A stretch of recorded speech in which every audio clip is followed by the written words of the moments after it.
Big pass promo 2 அதில் வந்து நீங்கள் வந்து விக்ரமோட அன்னியன் ஃபேஸை நீங்கள் பார்த்துருந்துருக்கலாம். அதுக்குண்டான மெயின் ரீசன் என்னங்கிறத இந்த வீடியோவில் நம்ம பார்க்கலாம்.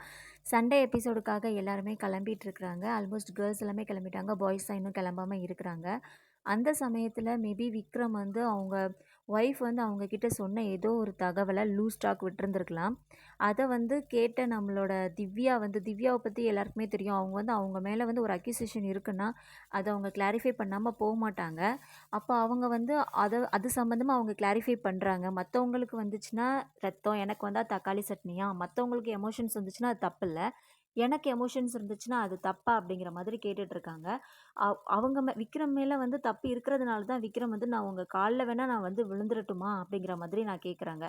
உடனே வந்து திவ்யா வந்து இந்த மாதிரி ட்ராமாலாம் இங்கே பண்ணாதீங்க, இந்த நடிப்புலாம் என்கிட்ட வேண்டான்னு சொன்னோன்னே, நீங்கள் உங்கள் ஒய்ஃப் சொன்னது ஒய்ஃப்னு அவங்க வாயிலேருந்து அந்த ஒரு வார்த்தை மட்டும்தான் நமக்கு கேட்குது.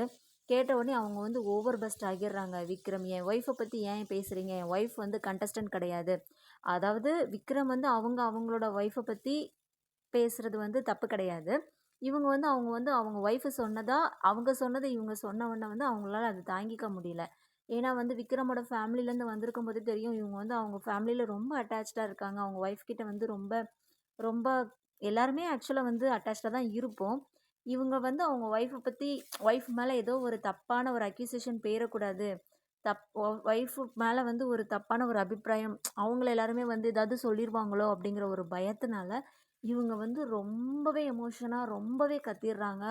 அது வந்து இப்போ நம்ம இந்த எபிசோடு பார்த்தா தான் வந்து ஆக்சுவலாக என்ன நடந்துச்சுங்கிறது தெரியும். இது பற்றி நீங்கள் என்ன நினைக்கிறீங்க?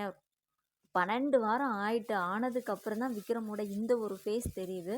இதை பற்றின உங்களோட கமெண்ட்ஸை வந்து தெரிவிங்க. தேங்க்ஸ் ஃபார் வாட்சிங். Subscribe for more videos. நன்றி.